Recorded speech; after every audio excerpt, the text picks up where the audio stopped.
at a picnic with Hitler, and you go back in their memories and you see Hitler at the picnic and he's sitting down, can you run and just like kick him?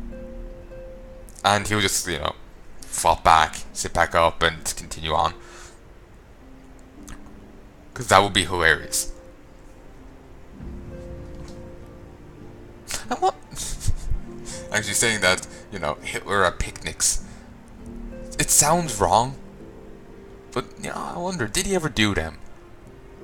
I remember someone saying that he made home films of him going golfing or something. So maybe. There's one thing that's important, is to remember that even someone like Hitler is human. As much of a shitty person he is, genocide, not very nice, it's important to remember he's human. Because it's hard to learn from the lessons of the past if the only lesson from the past is only monsters do bad things. I'm not a monster, therefore I can't be bad. Certainly that's a very simplistic view, but some people regrettably take that stance. The study of history is to avoid future tragedies. Well, that's certainly one of the benefits of it. And simply knowing what the fuck happened is a nice thing. And it's hard to put those lessons to use if you put that disconnect. If you put, the shitty people of the past as their own little group, somehow disconnected from the rest of humanity. Actually, beyond disconnected, not part of humanity. They're their own little, species of shitcunts, Just a thing I've been thinking. It's in a, yeah.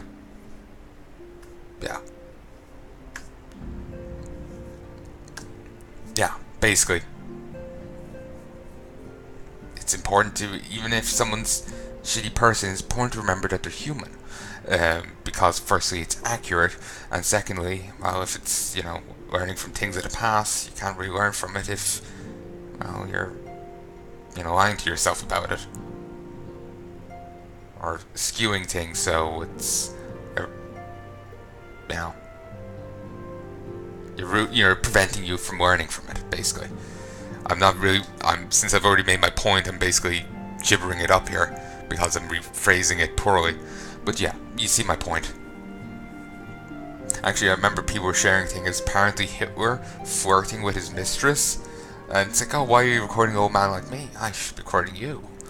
And like I said, it's good to see even shit kind of like him being human. It can help remind you that he is one. Because I don't want to seem like, oh, I'm perfect, I never make the mistake of just thinking he's a monster. He is a monster, but he's monstrous human. And it's important to remember that. As much as he was fucked up and did fucked up things, there is more to him than just that. I'm not doing this as some Hitler apology, I'm just simply saying, fuck common fucking sense here. You can't learn from the past and tragedies if you are disconnecting the people who did it from the rest of humanity.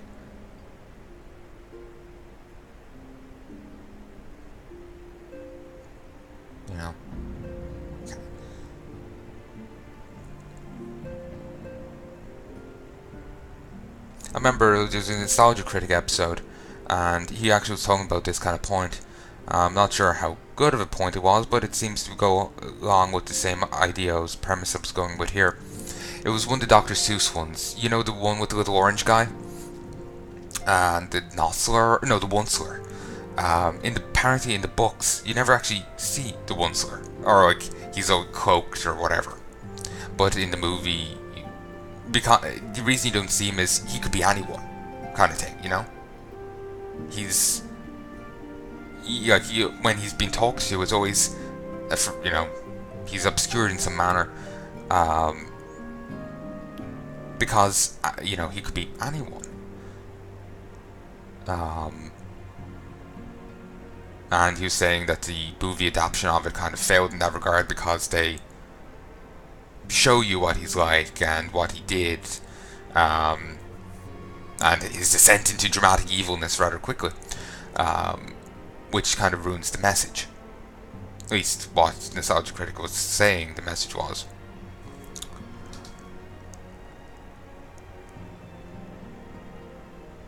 But yeah, just that basically the point, that actually just cropped up into my memory there, because that's basically the same point I'm getting at. Just different people. One's an asshole who chopped down a lot of trees, the other's an asshole who burnt a lot of people. Or just gassed a lot of people. Either or, it's, there's a bit of a difference between the two, but still. I love how I came to that via, this. I remember how I came to it. I was making the joke about, kicking Heya at a picnic, and it went from there. I'm only blabbering here because now I feel awkward. That's the only reason. For another blessing, the echo will enable you to know a man's mind even if you cannot comprehend his words. That's handy. In short, the echo is a truly extraordinary power, and this power is strong within you. It is only a shame that we cannot use it whensoever we choose. That's right. I too possess the echo. With that established, let us return to the subject of the primals. So long as they exist, the realm cannot take so much as a single step towards true peace. I like the designs on her top. It's cool. Again, that's something I wouldn't be surprised if Square Enix was selling in their store or something. 'Cause I'm sure plenty of people would wear it.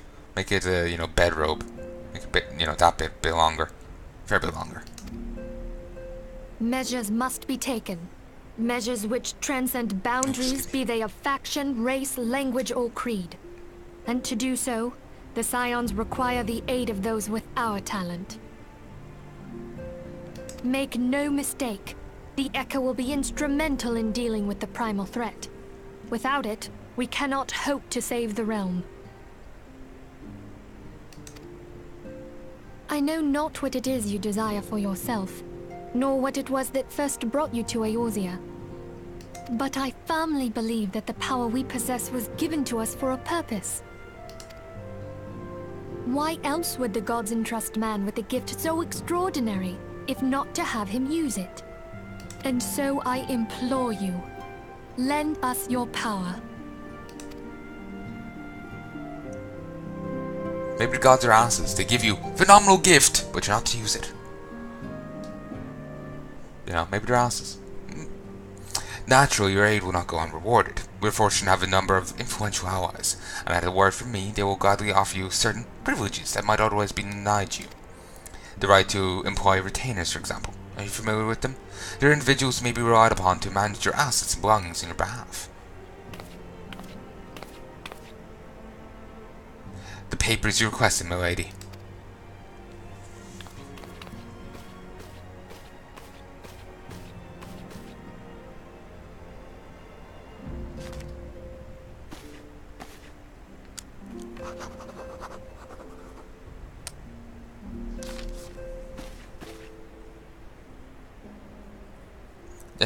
Thank you, Tataru.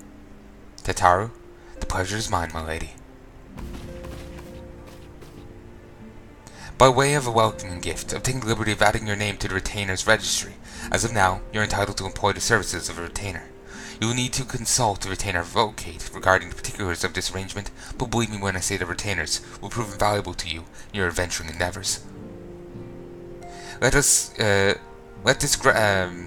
this gesture serve as evidence of our commitment to do all in our power to facilitate your personal objectives. In return, we ask that you aid us in the fullest extent of your talents. A mutually beneficial relationship, I am sure you'll agree, and one which serves the greater good besides. Well, that was a veritable lecture, was it not? Forgive me, but it's important that all concerned are aware of what is expected of them. Now you know our purpose and what we can offer you. I invite you to consider joining us. When you've chosen to come to a decision, you may tell me without fear of censure. In good faith, I shall trust you with our order's password, which our members use to reach one another when afield. It is Wild Rose. Pray keep it safe. That was actually a code used in a previous game. Final Fantasy... what? Was it? It was either 1, 2, or 3, I can't remember. But there was a rebellion in it, and their code was Wild Rose. You can find say the phrase Wild Rose to random people, and if they're a rebel, then they would know the code and tell you extra intel that, or extra information, or continue the quest line, because he said it. Whereas otherwise they wouldn't. Like, I remember to get one guy out of the inn, I think you had to say Wild Rose to him. I think. Retainer. Retainers are helpful NPCs who can be hired by players to carry out such tasks as storing extra skill and gear or selling unwanted items on the markets. They must be sent afield on adventures. A contract of service can be drafted by them and there. Players can hire no more than 8 retainers at once. Seriously? Awesome.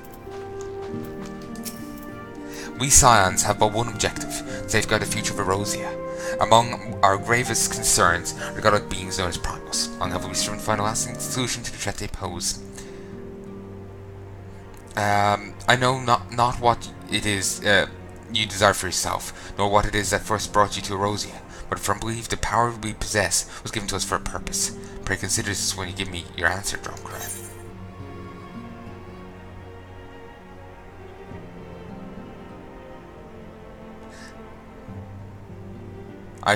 I will go.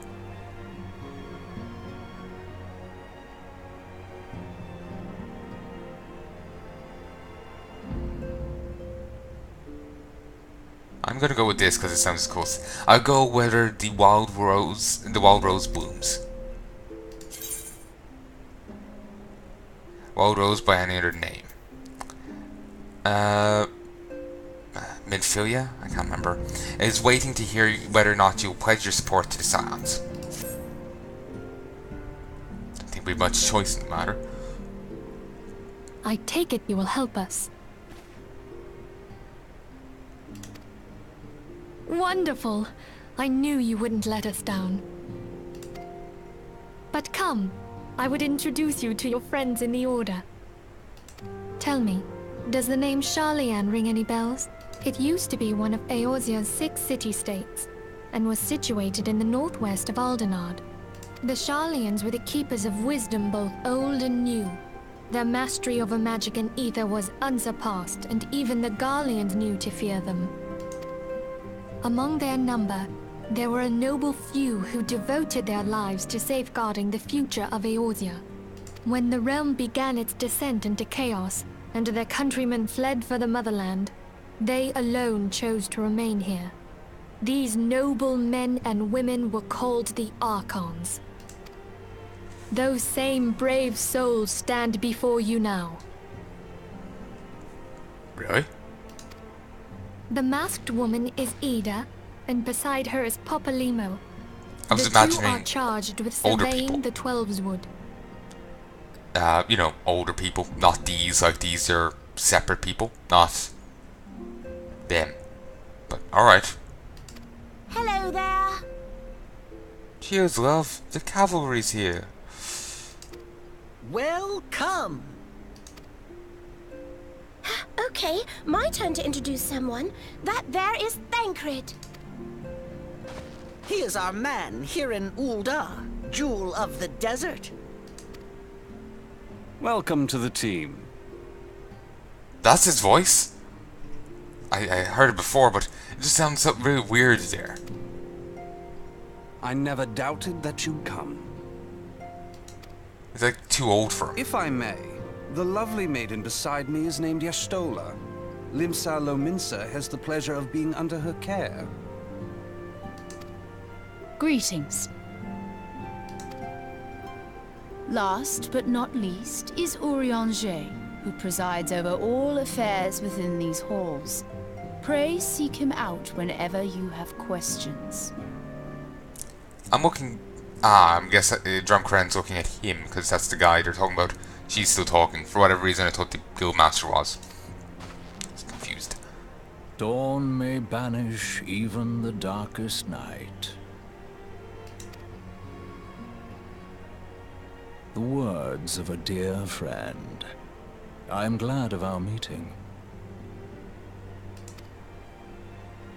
At the Battle of Carteneau, our leader was taken from us. But we did not stray from our purpose. I guess, remember the cutscene where that old cleric teleported the heroes away? I guess that was their leader. Gutsy guy. We sought out Minfilia and others with her talent, and together established the Scions of the Seventh Dawn. Along with the Archons, those blessed with the Echo play a pivotal role in our endeavor to forge a brighter tomorrow for the realm. Oh, I should also introduce you to Tataru, our clerk. She ensures that everything runs smoothly. Pleased to make your acquaintance. In time, I hope you will come to think of us as family. But without further ado, I would assign you your first task. Oh, that was quick. Urianger, have the documents arrived from the students of Baldessian? Aye, my lady. They arrived but recently.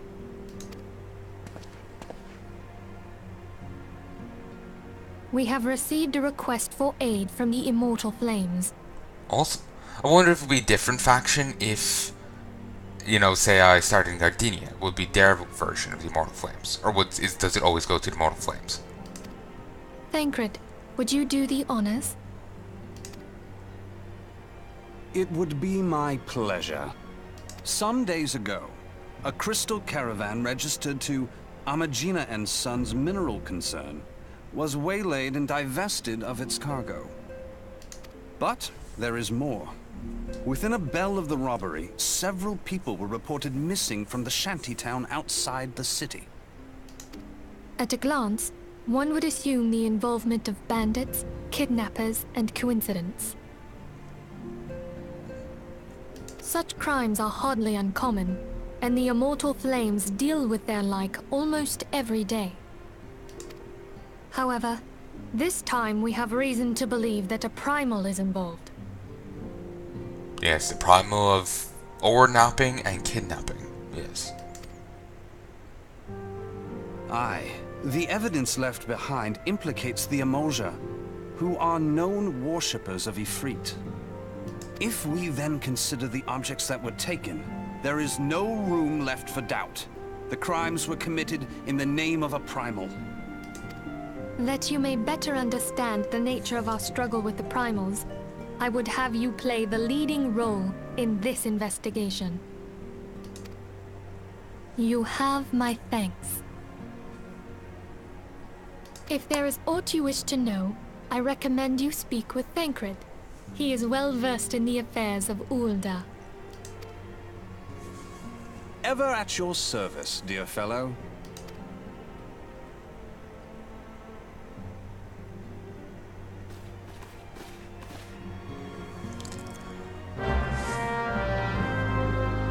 I know, his voice almost seems wrong. It's just different than I remembered.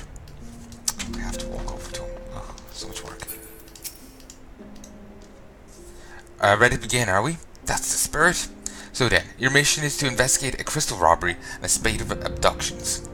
Crimes which we believe to be connected. So when we are correct, it is like that any discoveries we make in relation to one will further our understanding of the other. Now, since they attack on their caravan, friends of the Amagin and Sons mineral concern have double security over all their shipments. In this light is my judgment that the abduction should be our priority. According to our preliminary findings, the majority of the missing were last seen in the vicinity of Camp Drybone, so that will seem a fine place to begin. A fellow by the name of Isimbrard serves as the camp's de facto leader. Pay him a visit and see that he gives us his full cooperation. And I'll disappear by walking right through you. So put.